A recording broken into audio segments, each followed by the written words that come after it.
Welcome back viewers. स्वागत है आपका हमारे यूट्यूब चैनल पर। बिना किसी देरी के आइए शुरू करते हैं आज की वीडियो को। वीडियो का पहला प्रश्न, भारत एक धर्मनिरपेक्ष राज्य है। इसका मतलब है कि भारतीय राज्य धर्म विरोधी नागरिकों का समर्थन करता है, बहुसंख्यक समुदाय के धर्म का समर्थन करता है, अल्पसंख्यक समुदाय के धर्म का समर्थन करता है, किसी निश्चित धर्म का समर्थन नहीं करता है। सही विकल्प है डी, किसी निश्चित धर्म का समर्थन नहीं करता है।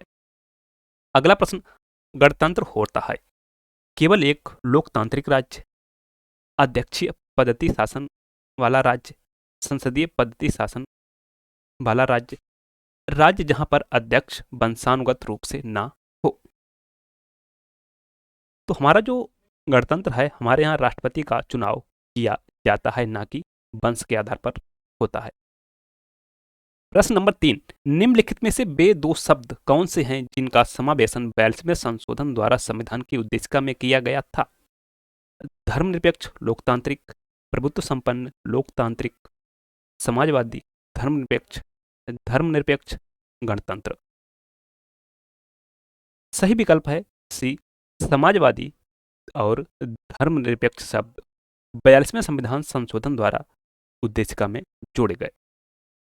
प्रश्न नंबर 4, भारतीय संविधान की प्रस्तावना में भारत को किस रूप में घोषित किया गया है? एक सार्वभौम प्रजातांत्रिक गणतंत्र, एक समाजवादी प्रजातांत्रिक गणतंत्र, एक प्रभुत्व संपन्न समाजवादी धर्मनिरपेक्ष प्रजातांत्रिक गणराज्य, इनमें से कोई नहीं। सही विकल्प है सी, एक प्रभुत्व संपन्न समाजवादी धर्मनिरपेक्ष प्रजातांत्रिक गणराज्य।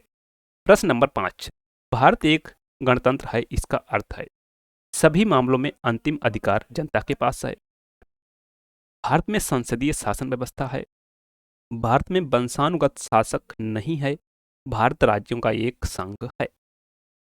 सही विकल्प है भारत में वंशानुगत शासक नहीं है। प्रश्न नंबर 6, निम्नलिखित में से कौन सा शब्द भारत के संविधान की उद्देशिका में नहीं है? समाजवादी, पंथ निरपेक्ष, प्रभुत्व संपन्न, लोक कल्याण। जो नहीं है वह है लोक कल्याण, ऑप्शन डी। अगला प्रश्न, कल्याणकारी राज्य का उद्देश्य है अधिकतम संख्या में अधिकतम कल्याण सुनिश्चित करना, कमजोर वर्गों के कल्याण का प्रबंध करना, सभी नागरिकों को स्वास्थ्य सुविधाएं प्रदान करना, उपयुक्त में से कोई नहीं। सही विकल्प है सभी वर्गों के कल्याण का प्रबंध करना।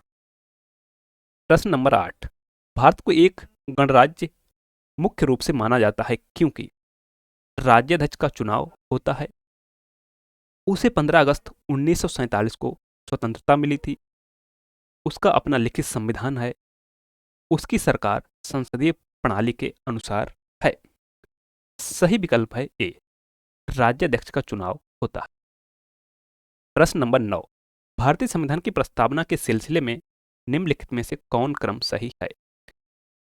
गणतंत्र जनवादी, धर्मनिरपेक्ष समाजवादी, सार्वभौम सत्ता संपन्न समाजवादी जनवादी धर्मनिरपेक्ष गणतंत्र, सार्वभौम सत्ता संपन्न जनवादी धर्मनिरपेक्ष समाजवादी गणतंत्र, सार्वभौम सत्ता संपन्न समाजवादी धर्मनिरपेक्ष जनवादी गणतंत्र। सही विकल्प है डी।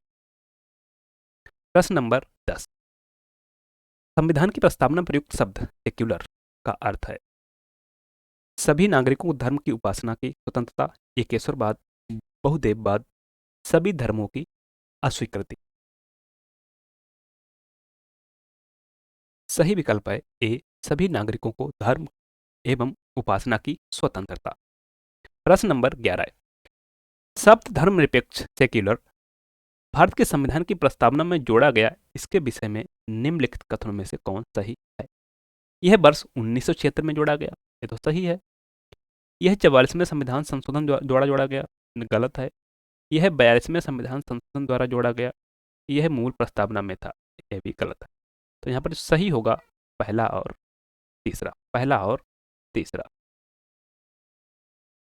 अगला प्रश्न, भारतीय संविधान की प्रस्तावना में लिखित हम भारत के लोग be the people of India से क्या अर्थ निकलता है? भारतीय गणराज्य की प्रभु सत्ता जनता में निहित है, का निर्माण भारत की जनता द्वारा हुआ है। संविधान संविधान निर्माता भारत की जनता का प्रतिनिधित्व करते हैं। भारत का संविधान भारत की जनता की सहमति पर आधारित है। सही विकल्प है बी। सही विकल्प है बी, संविधान। प्रश्न नंबर 13, समाजवाद का अर्थ है सामाजिक नियंत्रण, राष्ट्रीयकरण, सामाजिक न्याय, सामाजिक स्पर्धा। सही विकल्प है सी, सामाजिक न्याय। प्रश्न नंबर 14, 42वें संविधान संशोधन द्वारा प्रस्तावना में निम्नलिखित में से कौन सा शब्द जोड़ा गया? लोकतांत्रिक, न्याय, समाजवाद, राजनीतिक। यह जोड़ा गया था समाजवाद। प्रश्न नंबर 15, भारतीय संविधान की आत्मा किसे कहा जाता है? प्रस्तावना, मूल अधिकार, नीति निर्देशक तत्व, उपयुक्त सभी। सही विकल्प है ए, प्रस्तावना को संविधान की आत्मा कहा जाता है। प्रश्न नंबर 16, भारत में लौकिक सार्वभौमिकता है क्योंकि संविधान की प्रस्तावना प्रारंभ होती है हम भारत के लोग शब्दों से, जनता के जनतंत्र शब्दों से, जनता के लोकतंत्र शब्दों से, प्रजातंत्रीय भारत शब्दों से। सही विकल्प है ए, हम भारत के लोग।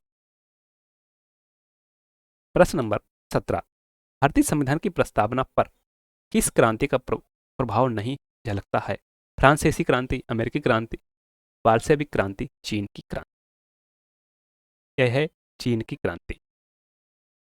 प्रश्न नंबर 18, मूल भारतीय संविधान के अनुसार भारत एक प्रभुत्व संपन्न लोकतंत्रात्मक गणराज्य, प्रभुत्व संपन्न धर्मनिरपेक्ष समाजवादी गणराज्य, प्रभुत्व संपन्न धर्मनिरपेक्ष लोकतंत्रात्मक गणराज्य, प्रभुत्व संपन्न समाजवादी लोकतंत्रात्मक गणराज्य।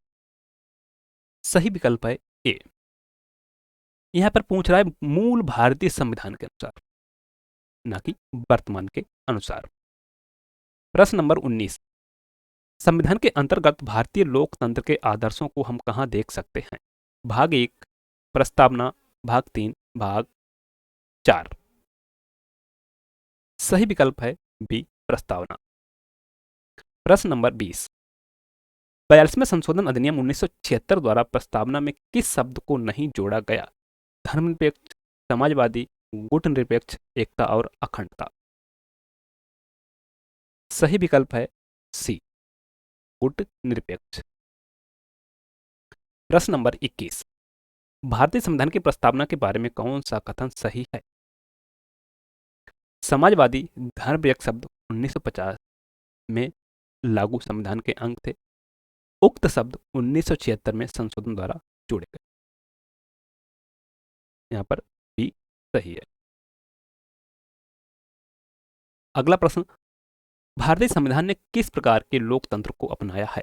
संवैधानिक राजतंत्र, वंशानुगत लोकतंत्र, लोकतांत्रिक राजतंत्र, लोकतांत्रिक गणतंत्र। सही विकल्प है डी, लोकतांत्रिक गणतंत्र को।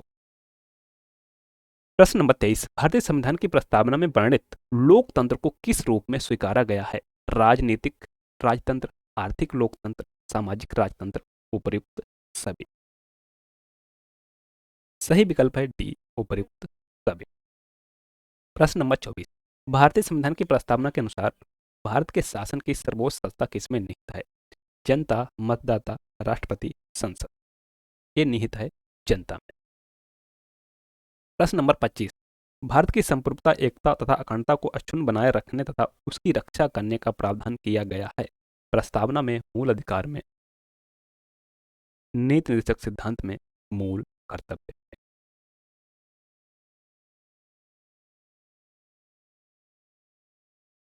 सही विकल्प है ए, प्रस्तावना में। थैंक यू, मिलते हैं नेक्स्ट वीडियो में नए प्रश्नों के साथ। तब तक के लिए बाय बाय, टेक केयर।